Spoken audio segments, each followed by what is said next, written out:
Diddy really screwed up, and I'm not referring to his criminal trial, which has him sitting in prison right now, but it has to do with something that happened right before he got arrested. If you've seen the Netflix documentary about Diddy, Diddy The Reckoning, which 50 Cent produced, there's some footage there that had never been seen before. This is a photographer that Diddy hired to follow him around and document his life.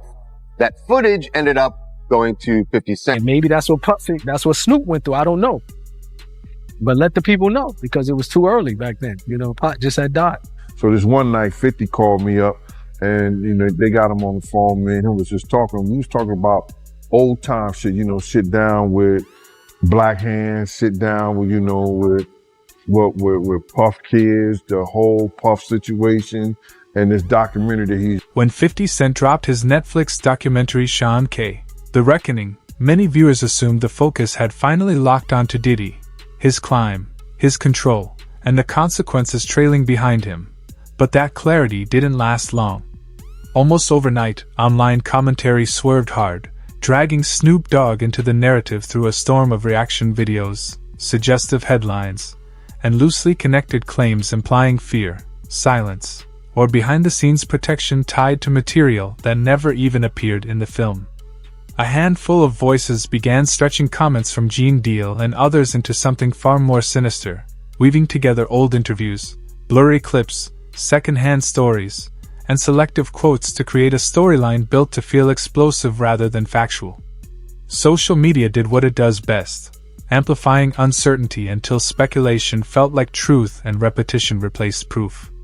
Viewers started asking why Snoop wasn't responding, whether 50 Cent was holding back information, and if the industry was preparing to topple yet another legend. But once the volume is turned down and verifiable facts are separated from online theatrics, a very different reality comes into focus. What remains isn't solid evidence, but a familiar mix of exaggeration, recycled narratives, and the risky habit of treating rumor as verdict. In this video, we'll trace where these claims actually originated, clarify what Gene Deal truly said, break down what the documentary showed and didn't, and examine how Snoop Dogg has genuinely responded, drawing a clear line between what's been confirmed, what's been denied, and what remains completely unproven as the situation surrounding Diddy continues to unfold. This audio from Suge Knight is from his podcast with Dave Mays, and he's speaking on, you know, Tupac and Snoop being cool, and how, you know, after Tupac got killed, Snoop started hanging out with Diddy. And, you know, he also speaks on how, you know, Snoop, he did the Steve Harvey show with Diddy after Tupac got killed. Check this out. Okay. Let's download right now. Then you look at the scenario how everybody used Pac to make their stuff famous or make their project better. You got people who use their songs for Pac and tell them how much they love Pac, but they do songs for Puffy. You got Steve Harvey, old bit that, you know, this motherfucker telling, well, Pac, according to everybody else, he brings Snoop and Puffy on there and say, these are dudes who's running this in the East Coast, West Coast. What's up, Snoop? Huh? Hey, whoa. Wait a minute, fellas here. Hold up. You know, I know all about this East Coast, West Coast rivalry thing here, but we in Chicago now. This rivalry stuff, we gotta stop it, man. We stop that, we stop a lot of this violence. Yo, Steve, check this, man. All that East Coast, West Coast stuff is a bunch of media hype. It's been my dog from day one, you know what I'm saying? It's all good between me and him. That's my people. Real, that's what we came in for. We came in to light it up and ride it up. We never used your hand. Now, Pac, if you love Pac so much, how you with the motherfucker that everybody say got something to do with the first get down that happened to Pac in New York, then the second one. What you think about Suge comments? And I never asked you this before, but did you have an issue with Snoop hanging out with Diddy after Tupac got killed? I always felt that was wrong. I'm gonna just keep it real. I'm talking about from that. Like now, okay, you know what I mean? I'm 46, Snoop probably early 50s. If he figured out now, he might go by the opinion like, okay, Puffy had nothing to do with Pac. You know, we grown now. If he want to be his friend, no problem. But back then, that was just awkward.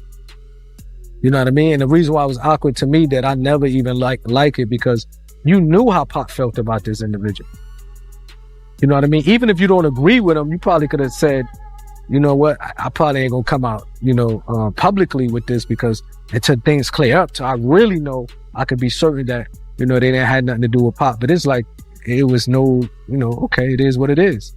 So that I never really respected that back then.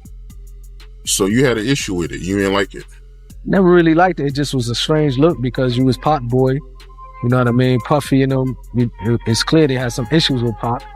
And Pac died, and all of a sudden you chilling with Puffy.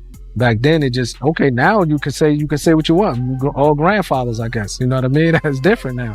But back then I think it was weird, it was tasteless. You know what I mean? It didn't seem like you really had that much love for Pac. You could have just, you know what I mean? Unless he pressured them or like questioned Puffy, like, yo, what's up with this? What's up with that? Then you could say, you know what I mean? Online, Snoop Dogg's name suddenly began circulating alongside some of the most extreme allegations possible, driven not by proof but by association. His decades-long presence in the music industry meant he inevitably crossed paths with figures like Diddy, Suge Knight, and other major power players during hip-hop's most turbulent years, and that proximity alone became fuel for speculation. Much of the momentum came from comments by Gene Deal, a former bodyguard linked to Diddy, who suggested in interviews and reaction clips that certain individuals were uneasy because not everything made it into the documentary's final version. That vague suggestion was all rumor-focused channels needed to ignite a frenzy, quickly pushing claims that 50 Cent had intentionally withheld footage, names, or details to protect the industry at large. In that atmosphere, Snoop became an easy focal point, high-profile, globally recognized, and connected across both coasts. Old interviews were recycled, prison phone calls involving Suge Knight resurfaced, and unverified stories about alleged flash drives connected to Kim Porter were repeated as though they were confirmed. As the narrative grew louder, silence was framed as guilt and visibility was twisted into implication, yet when each claim is examined on its own, none of it demonstrates wrongdoing by Snoop Dogg. What it actually confirms is far simpler. He was present in the same industry, during the same era, alongside many of the same people, and speculation filled the gaps where evidence never existed. Like I believe somebody mentioned that they seen a video with me and the dude Prodigy or one of the dudes from My Deep, as if I was with. They don't know the backdrop of that. I went to his hotel room ready to fight. Like, bro, I'll fight everybody in that room one-on-one. Even if I lose, it doesn't matter. The Outlaws was with me. My homie Tiny, the Mexican homie, was with me. I didn't go there and say, let me get in a video with these guys. I went there knocking on their door, doom, doom, doom. Tell them dudes to come out. What's up with y'all? What's up with you and Pac? You got a problem with Pac? Because we could just fight like man to man, face to face, and then shake hands. That was my approach with them. But when they told me they didn't have no problem, I don't mind being with you. You know what I mean? I don't mind shaking your hand because they told me they had love for Pac. So that's different. You know what I mean? If he come out and say, well, I already, I questioned Puffy about it. I believe that he didn't, he loved Pac. That's my opinion. I can move the way I want to move. So when people try to, I noticed somebody, I think on your page do that. Well, Napoleon was in the video with Mobb Deep. They don't know how I got in that video with Mobb Deep. You know what I mean? I pulled up on him but I'm the type of person, I've never been a bully type of person. You know what I mean? If I talk to a person like a man and they tell me face to face, look, I got love for Pac, I'm comfortable to know if I can look in their eyes and if I believe what they said, I have the right to say, okay, no problem. I believe you. You know what I mean? And maybe that's what Snoop went through. I don't know. But let the people know because it was too early back then. Pac just had died. You know what I mean? Like he had the right to say, the reason why I'm rolling with Puffy, I questioned him about my homie. He gave me this answer. So then he did what he had to do. But it just, you know what I mean? I never really agree with that, to be honest. The same way I couldn't be on the stage with him. When they wanted to do that tribute, I just couldn't do it. Like I really felt in my heart, like, man, I can't. This is where the real danger sets in. When association starts replacing evidence, truth gets buried under suspicion, and volume begins to masquerade as credibility. In moments like this, the loudest narratives are often the least accurate, and speculation spreads faster than facts can keep up. Sean K. The Reckoning was never framed as a sweeping industry takedown, and it was never meant to be. Its purpose was precise: to examine Diddy's rise through Bad Boy Records, dissect the power he accumulated, and expose the systems that enabled his behavior for years. The documentary focused on documented testimony, identifiable patterns of control and exploitation, and remained firmly anchored in legal reality. The same reality that ultimately resulted in a conviction and a 50-month prison sentence. Just as important is what the film did not do. It did not accuse unrelated figures without proof. It did not name Snoop Dogg as being involved in criminal conduct. It did not present footage or verified material tying him to wrongdoing. Claims that 50 Cent intentionally protected Snoop exist only in the realm of online theory, not fact. Curtis Jackson has been consistent and deliberate, revealing only what could be substantiated and what his legal team was prepared to defend. Anything beyond that lives outside the documentary, outside the evidence, and firmly within speculation. He was doing a documentary thinking he was going to come out triumphant. Yeah, I didn't know that's how this started, is he started filming himself and getting this footage because he thought he was going to beat everything. Okay, Diddy that makes sense. Okay. Has a relationship with Netflix. I knew that. With Ted Sarandis. I saw that. Yes. Okay. And he's filming it there. But of course, when you get, obviously it wasn't a clean sweep on the prosecutor's side, but you're still going to prison. Yeah. He basically kind of scraps it. It's not also Netflix is saying, because they commissioned it, right? Netflix is saying, all right, cool, just turn over what you got. And what we'll do, we'll make it what it is because we're just following reality. Diddy's like, well, hold on now. If I lost the case, I'm down to still do it with you, but I got to be able to control it. Now, Diddy was probably going to kind of shape this doc to make it look like, hey, this was malicious prosecution. They kind of went really hard at me. Mm-hmm. I'm not a perfect guy, but I am a good guy. Yeah. And Diddy was like, I need to be able to craft it. And Netflix was like, no, you're not. And he's like, well, my question is, did he sign the footage over to Netflix so they own it? Mm-mm. Like, how were they able to do this without his? No, but he didn't pay for it. So essentially, they're calling it a payment error. Oh. So essentially, the deal falls apart, or he's like, yeah, we're not going to do this. So awkward. And the people who did the work that have all this footage, they're like, so wait, you told us to film because this is going to be on Netflix. Now you're saying Netflix doesn't exist and we're not getting paid because Diddy was going to pay with Netflix money.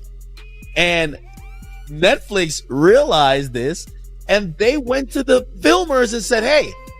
If anything, the documentary demonstrated rare restraint in a media landscape addicted to outrage and shock. It refused to name people unless their involvement was supported by documentation or testimony strong enough to survive serious scrutiny, which is exactly why rumors about secret or withheld footage collapse under examination. No verified material has emerged, no legal filings mention Snoop Dogg, and no investigative body has ever identified him as a suspect or even a person of interest. That absence matters. What's also telling is Snoop's own response. He publicly showed support for 50 Cent after the documentary's release, aligning himself openly with Curtis Jackson and signaling that there was no conflict between them. That single, visible fact directly undermines the idea that Snoop was anxious about potential revelations. Fear doesn't usually show up as public solidarity, and silence doesn't automatically equal guilt. In this case, the evidence points not to hidden truths being buried, but to speculation filling a vacuum where facts simply do not exist. We're going to look at this through the prism of a modern-day rhetorical genius. A modern-day rhetorical genius. We're talking about the one, the great, the 50 Cent. All right. This guy's skill at rhetoric is absolutely next level. And this totally ties in with, how he famously is a big fan of Sun Tzu, The Art of War. Now, rhetoric with a capital R, I can just give you the definition of that. That's basically public speech, particularly public speech that is to persuade. Any persuasive public speech is rhetoric, right? Now, we kind of break that down into two subcategories of rhetoric with a lowercase r and dialectic. Rhetoric is essentially everything else. And really what moves the needle with like 97% of people and 100% of groups, okay, is in fact rhetoric with the lowercase r. So again, stuff like this, 50 Cent is an absolute master of. Basically, you know, he dropped this doc, this 50, this Sean Puffy Combs doc, and it's just kind of set the internet on fire. It's beating out Stranger Things. Like, it's a wild ride to watch, right? And one of the things that he does is he breaks down Diddy's character on Diddy's own terms. One of the most recycled arguments centers on statements from Courtney Burgess, who claims to possess flash drives allegedly linked to Kim Porter and containing sensitive images or videos involving celebrities, yet those assertions quickly outpaced any verified facts. Online commentators rushed to fill in blanks that were never supported, attaching high-profile names, including Snoop Dogg, without producing a single piece of confirming evidence. What consistently gets ignored is the surrounding reality. Kim Porter's children have publicly rejected the authenticity of any material attributed to her. Federal authorities have never verified the contents of these alleged drives, and no credible investigation has confirmed their legitimacy. In any lawful context, individuals appearing in such unverified material would be treated as potential victims, not automatic offenders, and notably, no verified documents, filings, or released footage have ever named Snoop Dogg.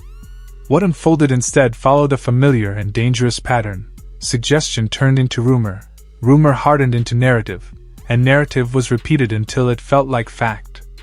Possessing unverified material is not proof of wrongdoing, and real courts demand context, corroboration, and credibility, standards that online commentary simply ignores. That gap is where reputations are damaged without due process, and when claims surface suggesting Snoop Dogg is panicking over alleged flash drives, they bypass every step that actually matters. There is no evidence he has been questioned, no indication he is under investigation, and as of December 2025, no legal action of any kind is connected to his name. Because he wanted them to, both Suge and Pac. In the car? They only Pac, and they don't Suge. So allegedly, they got paid $500,000. The $500,000 was paid to the guy on the right, all the way to the right. You see the guy on the right, Corey? He's the one allegedly that got the $500,000, and that money never went to Keefe or anybody else. The guy on the left is the one that stole the chain, the chain, which was a Death Row Records chain. That's a way of saying I got your rapper's chain. Because if you were one of the guys, Death Row. So long story short. This whole thing is a recording that he said this. So what does Diddy do? Rob, can you pull up this song? It's a song called Black Rob, featuring Mark Curry and Mario Winans. If you can just type in lyrics, okay? So he gets $1 million. Can you go to the lyrics? And Diddy's in the lyrics when he gets started. Go a little bit lower. Can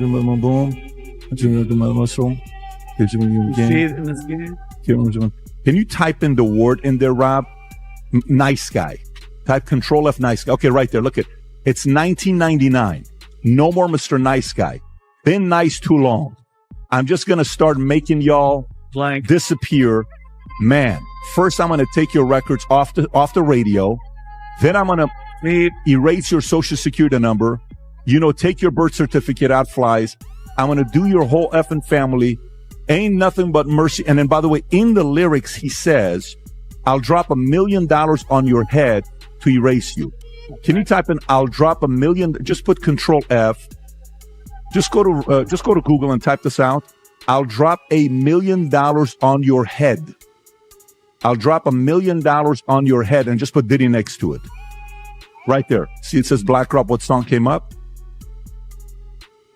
Phrase. I'll drop $1 million on your head. Erase you and your whole family, biatch.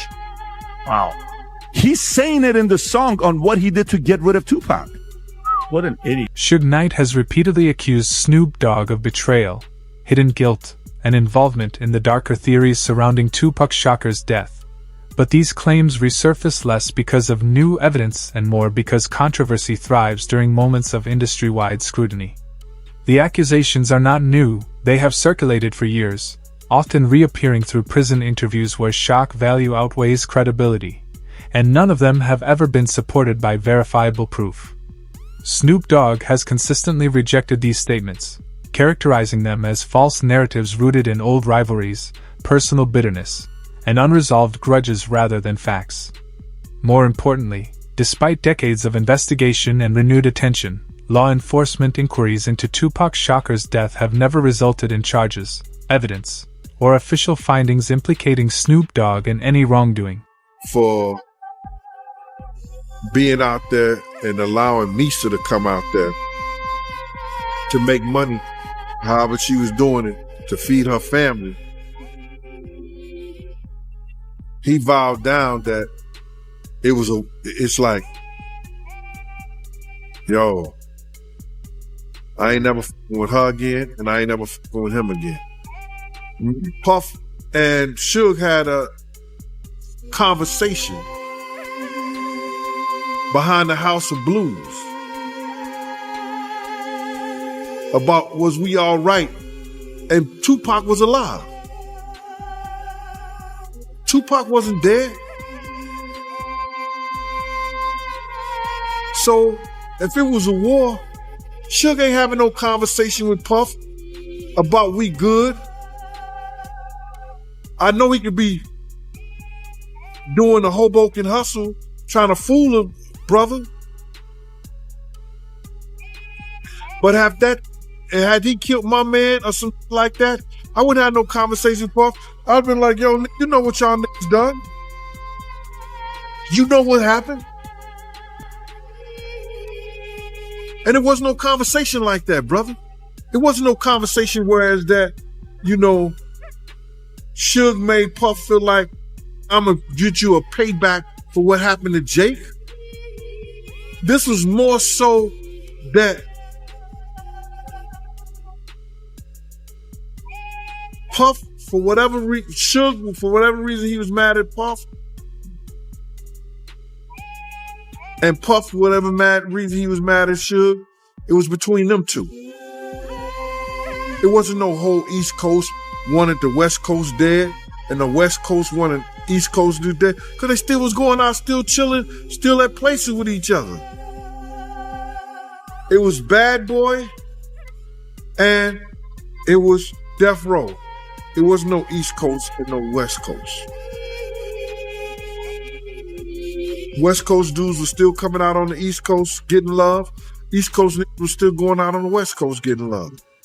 It was Bad Boy versus Death Row. And that's what it was, bro. And it was because of the two CEOs. But Suge tried to straighten it out. I got to get at the Suge. The Death Row East Coast, the Death Row East was going to bring in Eric B. It was going to bring in Big D. And those brothers was from the East Coast. So now, they was looking for a representative to come to the meeting from Bad Boy so they could straighten out the between Pac and Big and Death Row and Bad Boy. And Puff is the one who refused. Puff is the one to refuse to send a representative or either come himself. And got mad at Zipnum because they were in the Mirage on 57th Street partying with Suge Knight. Got mad at them. And Zip hung up the phone on behind that. So what you mean by more?